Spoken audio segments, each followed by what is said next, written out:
Vous allez voir des gens qui ont commis des péchés, lorsqu'ils vont voir certains hommes de Dieu, il va lui dire non, fais telle prière, et après cela vient faire une offrande de rachat. Quelle offrande de rachat? À part le sang de Jésus, il n'y a aucune offrande qui peut te racheter. Il dit celui qui avoue ses transgressions et les délaisse obtient miséricorde. Il n'a pas dit celui qui fait une offrande de rachat. Il n'a pas dit celui qui apporte une offrande au pasteur. Il n'a pas dit celui qui va donner quelque chose à un homme de Dieu pour qu'il prie. Non, il dit celui qui avoue ses transgressions et les délaisse, il obtient automatiquement miséricorde.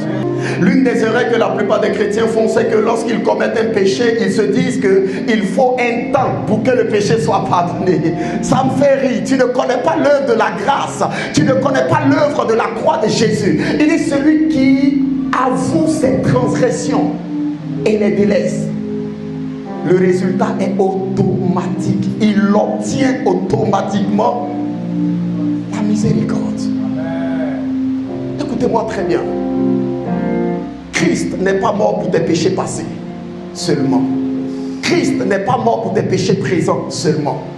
Christ est aussi mort pour tes péchés même à venir.